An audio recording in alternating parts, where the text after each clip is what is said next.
चुनावी चर्चा के दौरान आज पहुंचे हम बोझी बाजार में। बोझी में तमाम दिग्गज जो समाजवादी पार्टी, कांग्रेस, सपा, बसपा सबके समर्थक यहाँ पे मौजूद हैं और इन लोगों से चुनावी चर्चा जो घोसी लोकसभा का है उस पे करने के लिए हम यहाँ पहुंचे हैं और इन लोगों से घोसी की राजनीति पर चर्चा होगी और जानेंगे कि घोसी में क्या हाल है पार्टियों का। नमस्कार। नमस्कार। क्या हाल चाल है नेताजी? अच्छी हालचाल है। परिचय दे दीजिए। राम प्यारे यादव, कांग्रेस कार्यकर्ता। जी। कांग्रेस का क्या हाल है? कांग्रेस का यहाँ से तो हमारा इंडिया का गठबंधन है जी। हमारे बखरे सीट नहीं है, सीट सपा के बखरे है। वो अपना कैंडिडेट दिए हैं, हमको उनको समर्थन देना है, हमारा समर्थन है उनके साथ। अच्छा, बड़ी पार्टी है, राष्ट्रीय पार्टी है और बार बार गठबंधन में जो है यहाँ की सीटें, चाहे मधुबन की विधानसभा हो या घोसी लोकसभा हो, बार बार यह छोटी पार्टियों को कांग्रेस क्यों दे रही है? देखिए, छोटी बड़ी पार्टी का कोई सवाल नहीं होता है। अभी आप विधानसभा की भी चर्चा किया तो पिछली बार तो विधानसभा में कांग्रेस को ही मधुबन की सीट मिली थी। इसके पहले तो दे दिए थे तो दे दिए, फिर मिली ना मधुबन की सीट। तो किसी कारण पर मधुबन की सीट मिली तो बार बार हमको नहीं मिलेगी। अभी आपके गठबंधन के बिहार के तेजस्वी यादव जी, वो जो है मछली खाते हुए वीडियो वायरल कर रहे थे और इस नवरात्र के महीने में क्या कहेंगे नेताजी? ये तो अब किसी के खाने पर आप रोक लगा दें, आप बताइए। अरे गजब की बात कर रहे हैं मिश्रा जी। खाना हम मछली खाएं या मीट खाएं या मुर्गा खाएं या भिंडी की सब्जी खाएं, इससे आपका लेना देना क्या है? अच्छा, नवरात्र के महीने में वो कहते हैं हम यदुवंशी हैं, हम भगवान श्री कृष्ण के वंशज हैं और नवरात्र के महीने में खाना अलग बात है, प्रदर्शन करना अलग बात है। ये आप बता दीजिए कि भगवान राम को जो लोग मानने वाले हैं वो कहते हैं कि मीट मछली नहीं खाना चाहिए, नवरात्रि का समय है जी। सनातन धर्म वाले कहते हैं कि नहीं खाना चाहिए, मनवादी कहते हैं कि नहीं खाना चाहिए। मैं आपसे जानना चाहता हूँ कि जब भगवान राम वन में चले गए और वन में जा कर के वो जो मृगा था वो कौन सी गलती कर रहा था जिसको इन्होंने मार दिया बाण से? क्यों जीव को मारा उन्होंने? इसको बताइए, किस लिए मारा? कौन सा वो गलत काम किया था कि वो घूम रहा था, चल रहा था, आप उठा करके बाण से मार दिए? क्या कारण था भाई? अब तो कारण भगवान राम बताएंगे कि हम बताएंगे? नहीं, इसको तो आपको पूछना पड़ेगा उनके अनुयायियों से। अब अच्छा, हाँ, जो उंगली पकड़ा करके भगवान को ले जा रहे हैं, आपको उनसे पूछिए कि आखिर भगवान राम ने क्यों उनको मार दिया, तो उनसे आप पूछे कभी। और जब उनको वन में चले गए तो कितने लोग गए थे, कौन उनकी मदद कर रहा था? उसमें ये जितने मानने वाले हैं एक को गए थे, भालू, बंदर, गिद्ध, जटायु, भिलरी, केवट, ये लोग उनके साथ थे। गलतफहमी में नहीं रहना चाहिए मिश्रा जी। जी, ये गलतफहमी में लोग हैं। मतलब मछली खा रहे तो कोई दिक्कत नहीं? कोई दिक्कत नहीं है। हम अब आप जाकर के वहाँ पाकिस्तान में नवाज शरीफ के घर पे जिस देश का प्रधानमंत्री बगैर बुलाए हुए बिरयानी खा सकता है, तो जैसे मछली खा रहा है अपने यहाँ के, कौन बुरा कर रहा है? यानी आप उसका समर्थन करते हैं? एकदम मैं उसका समर्थक हूँ। अच्छा। मछली खाना कोई ना वेज वेज, हम कहते हैं चाइना में तो आप चले जाइए, चाहे नवरात्र हो चाहे कुछ, वहाँ तो मेढक मिच्छू। नहीं तो चाइना नहीं, ये हिंदुस्तान है। क्या चाइनीज भोजन यहाँ नहीं मिलता है? नहीं, ये हिंदुस्तान है। अरे हिंदुस्तान है तो हिंदुस्तान धर्मनिरपेक्ष है। चटनी नहीं मिलती कीड़े मकोड़ों की। हिंदुस्तान धर्मनिरपेक्ष देश है। हाँ, इसमें हमें हर सारे धर्मों को समान अधिकार है। जो हमारा मन करेगा हम खाएंगे, हम स्वतंत्र हैं।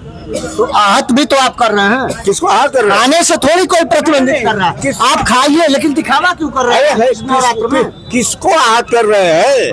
क्या समाज नहीं आहत होता है उससे? उससे कोई समाज नहीं आहत होता। ये तो केवल जो अंधविश्वासी हैं वो आहत होते हैं। आप विश्वासी हैं? नहीं, मैं नहीं हूँ। आप विश्वासी नहीं हैं? नहीं, मैं नहीं हूँ। आप सनातन को भी नहीं मानते? मैं सनातन को नहीं मानता, मैं मनुस्मृति को नहीं मानता, मैं मनुवाद को नहीं मानता। अब मैं धर्म निरपेक्ष हूँ, मैं स्वतंत्र हूँ। जो मेरा मन करेगा उस धर्म की बात करूँगा। नहीं, किस धर्म को मानते हैं आप? धर्म निरपेक्ष है, धर्म का है। नहीं, आप अगर धर्म निरपेक्ष भी हैं हाँ। तो किसी न किसी धर्म पे होंगे। कुछ नहीं, जैसे चलता है चल रहा है। हाँ, उसमें कोई दिक्कत नहीं हमको। हाँ। भाजपा तो कह रहे राम मंदिर बना दिए हैं और राम के अस्तित्व का सवाल जो खतरे में था वो उसको ला दिए। भाजपा ने नहीं बनाया है, कोर्ट ने बनाया है। कोर्ट ने बनाया? कोर्ट ने बनाया है।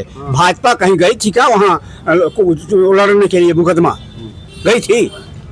वो तो कांग्रेस पे आरोप लगाती है। अरे कांग्रेस पर आरोप लगाना तो उनका काम है। अभी तो जल्दी अभी 4 दिन पहले देश का प्रधानमंत्री कह रहा है कि कांग्रेस संविधान को खत्म करना चाहती है। आप बताइए, कांग्रेस जिसने उस संविधान को लागू कराया वो खत्म करना चाहती है? ये क्या झूठा बयान है? कांग्रेस संविधान को खत्म करना चाहती है। 70 साल हमारे ऊपर इल्जाम लगाते हो कि हमने कुछ नहीं किया। 70 साल के बाद तुम 10 साल में सब कुछ कर रहे हो। हमने तो 70 साल में किसी ट्रेन को नहीं बेचा। हमने 70 साल में तो हमने किसी हवाई जहाज को नहीं बेचा। हमने 70 साल में के बीच में अगर कहीं कर्जा माफ किया तो किसानों का 72,000 करोड़ कर्जा माफ किया। हमने RTI लागू किया। हमने भूमि अधिग्रहण बिल लागू किया। बैंकों का राष्ट्रीयकरण किया। प्रीवी फर्स्ट को खत्म किया। और 32 करोड़ जिस दिन नेहरू जी को विरासत मिली थी हिंदुस्तान की, तो 32 करोड़ इस पूरे देश की आबादी थी। बजड़ी भी खाने को नहीं मिलती थी। हमने इतना अन्न पैदा करके आपको दे दिया जिसको आप बाजार में बांट करके और इसके बाद अपना सोच करते हैं कि मैं दे रहा हूँ इसको। एक दिन गेहूं बोए हैं कहा ये लोग किसी के खेत में? ये लोग गेहूं बो करके और फूड कॉर्पोरेशन में रखे हैं। बोलिए क्या किए हैं लोग?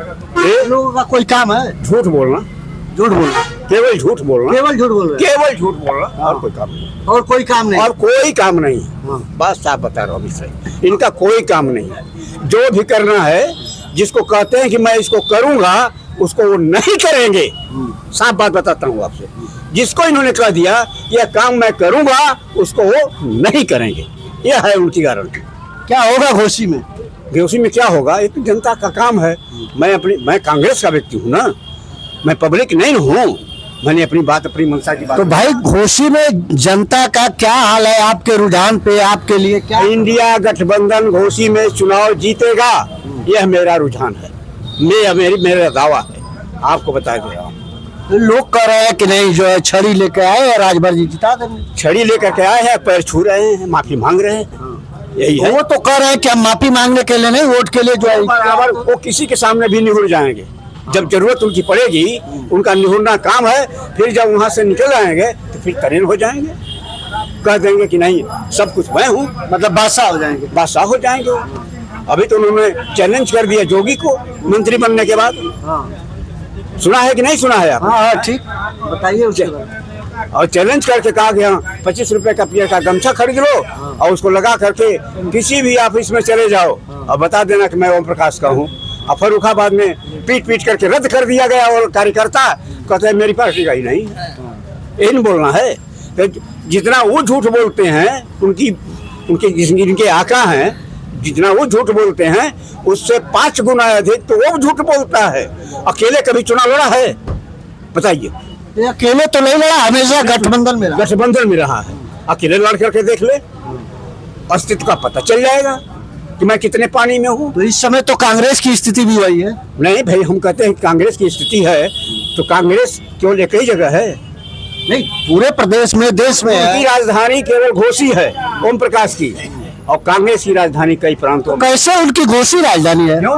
उनकी राजधानी तो अभी बनी ही नहीं। नहीं, यही घोषी से ही उनका पैदा हुए हैं, इसलिए घोषी राजधानी है। हाँ, घोषी को ही अपनी राजधानी मानते हैं। उनका बस चले तो घोषी को जो है दिल्ली से उठा करके घोषी को बनाते हैं। सारे बाहरी तो घोषी को राजधानी बना रहे हैं, क्या कहेंगे? अरे सारे बाहरी, अरे बाहरी हो चाहे घर के हो, बाहरी हो चाहे घर के हो, यही बात हमने कौन सारी बाहरी है बताइए? क्यों नहीं? राजू राय बाहर से ही है, बलिया से है, ये बनारस से है, बालकृष्ण चौहान जो है मऊ से है। अब आप बताइए बाहरी है कि भीतर ही है? मैं बता रहा हूँ। हाँ। बालकृष्ण चौहान की कंस्टिट्यूंसी मोहम्मदाबाद हाँ। कहाँ है? मऊ में है, घोसी में है कि आजमगढ़ में है? नहीं, घोसी में है। वो कैसे बाहरी हुए? नहीं तो मैं कह तो रहा हूँ कि एक बस वही मऊ के हैं, बाकी ये लोग बाहरी हैं। रसड़ा कहाँ की है? रसड़ा कहाँ तो कहाँ रसड़ा का यहाँ प्रत्याशी है आपके अरे पास? उसके बॉर्डर पर करना है भाई। आज जैसे मान लीजिए कि मैं आजमगढ़ का, अरे मऊ का हूँ और मेरा घर पड़ता है मऊ में, और बॉर्डर से शुरू हो जाता है आजमगढ़, मैं आजमगढ़ नहीं जा सकता वहाँ? नहीं, आजमगढ़ जा सकते लेकिन जनपद के तो नहीं है अभी कहे जाएंगे। अरे जब हम बंटवारा हो गया तो अरे जनपद छोड़िए, वो जनपद का कोई मेरा मतलब नहीं है।